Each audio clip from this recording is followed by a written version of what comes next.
trees. I walked the rows of trees, smelling them. Every variety has a different faint scent. Some of the blooms smell like hyacinth, some like lilac, some like daphne or viburnum. I believe I can tell when a flower has been pollinated. The perfume, no longer needed to attract bees and hoverflies, is immediately cut off. The pear blossom, pure white with 20 black stamens like tiny cloven hooves, stinks revoltingly of anchovies. The cherry petals are beginning to flake from the trees, drifting and feathering in the light wind. The new grass is streaked with shadow. Wood pigeons growl in the plum trees.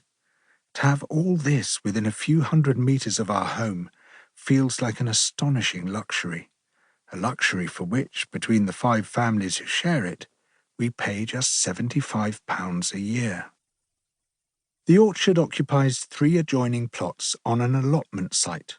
Since 1878 in England, local governments have allotted land for people to cultivate vegetables and fruit. In principle, since 1908, we've all had the legal right to grow. What this legislation inadvertently spread was anarchy in its true sense. In other words, it created thousands of self-organized, self-governing communities, otherwise known as commons. Though the local government owns the land, it's managed and run by the people who work it. Our site in Oxford is divided into 220 plots, cultivated by people who have arrived in the city from all over the world. We cross-pollinate each other's knowledge with grains of peculiar experience. 17 years ago, the allotments seemed to be dying. Only 1/10 of the plots were occupied. The remnant community was desperate for people to take them on, otherwise the local authority would reclaim the site for housing. They leased me 2.5 adjoining plots, one of which was covered in monstrous brambles, snaking 3 meters into the air. I spent a month cutting the stems with a bush knife and hacking out the root balls with a mattock. Beneath them, Sleeping Beauty lay. Meadow grasses, cowslips, ox-eye daisies, germander speedwell, vetch, knapweed, woodavens, scabious, yarrow, ribwort plantain, cat's ear and hawkbit sprang from the soil. The seeds must have lain dormant for decades. I persuaded a couple of friends to join me, and we planted the plots with heritage fruit trees, mostly apples with a few plums, cherries and pears, a medlar and a quince. Just as the trees became productive, I left Oxford and moved to Wales. Abandoning the orchard was among my few regrets. My friends passed it to others, who in turn passed it on.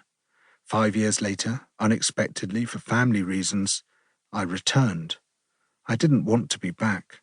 But soon after I arrived, one of my best friends in the city told me that some people who had recently moved away had passed him a beautiful orchard, planted on the allotments a few years before.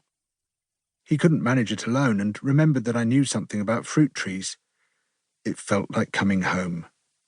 Now, though it covers less than 1/10 of a hectare, the orchard sometimes feels like half my world. It's the living calendar that marks my year. We've brought in 3 other families, creating a miniature commons within a commons. Every couple of months we organise a work day with a break for lunch beneath the trees. In late winter and spring we prune the apples and pears. In May and September we mow the grass. In June we thin the fruit.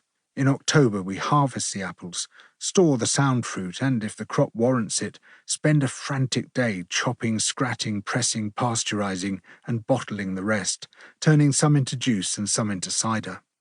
In midwinter we wassail the orchard. Wassailing is a scientific procedure deployed to ensure the trees produce a good crop the following season.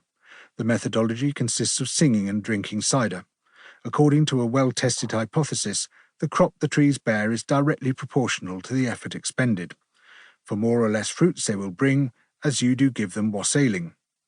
The hypothesis is not upheld. Then we begin the cycle again. By mid-morning I'm 6 feet from the ground, with a bow saw and long-handled pruning saw. Our lovely allotment neighbour, Stuart, has decided he's too old to manage his fruit trees, so he has passed his row, which abuts our orchard, to us, completing our 3 plots. His old trees are in a sorry state, the limbs congested and either sweeping the ground or rising so high that the fruit they bear is unharvestable. So I am standing in the cherry tree, among branches so packed with blossom